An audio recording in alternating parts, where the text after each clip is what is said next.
Well, I am back with the answers for Math Journal page 194. I have them all written. You can kind of look there. Starting in the second row, 1/2. The cards that I found are 2/4, 3/6, 4/8, 5/10, and 6/12. Those are all equivalent fractions for 1/2.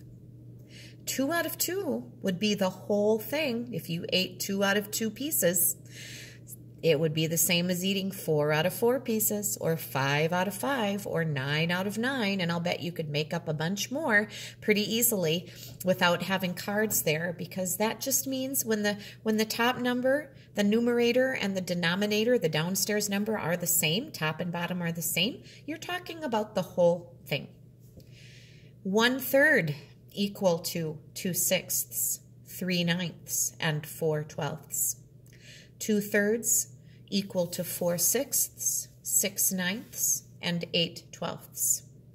Now we have a whole bunch that only had one match. 1 out of 4 parts, same as 2 out of 8, 2/8.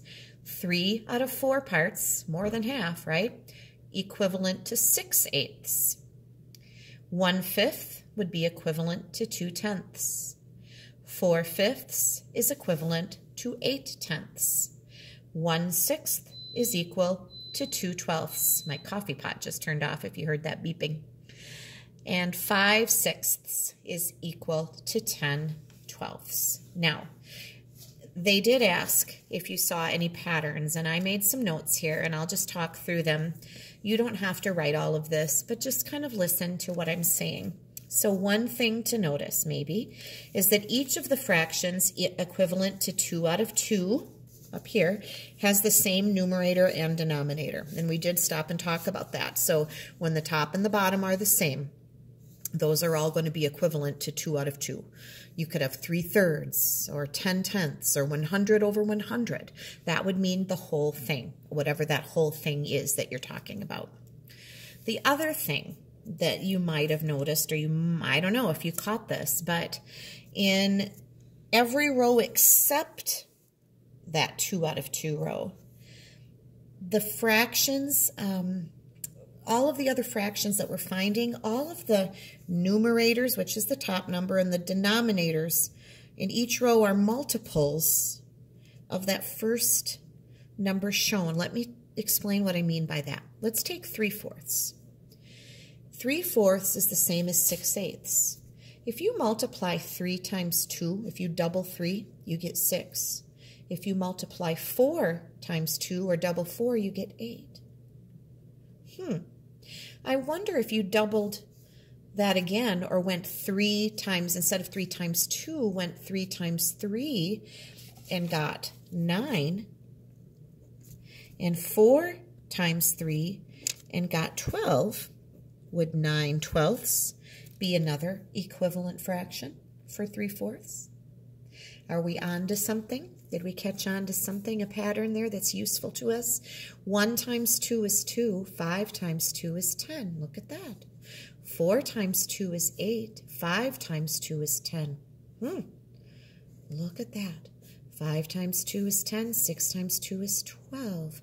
So if we went 5 times 3, that would be 15, and 6 times 3 is 18.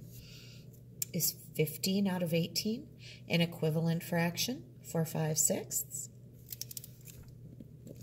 So let's keep that in our minds as we're kind of exploring fractions, that there are ways that we could figure out equivalent names without having to use this deck of cards and hold them up next to each other and see if they are equal. Although these cards are pretty handy, make sure you hold on to these, because you are going to use these as we continue on. And I would like you to still hold on to that number strip poster too. I was just looking ahead, and I think tomorrow we'll do something with that poster again. I'll pull that out and we'll look at it. So just hang on to those things. Hopefully you have a safe spot, a box or something where you can keep them.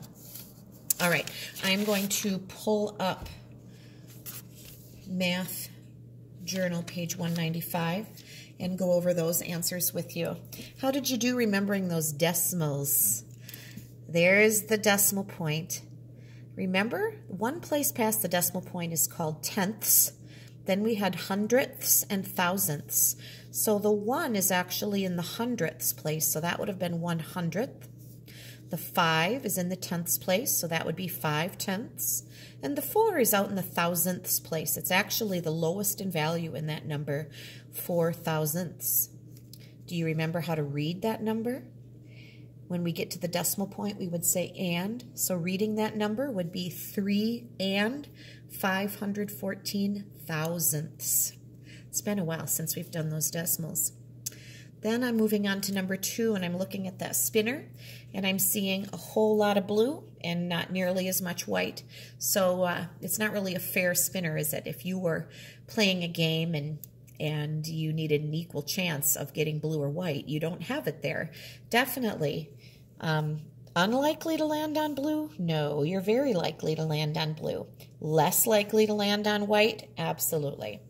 Equally likely to land on blue or white? No. Likely to land on green?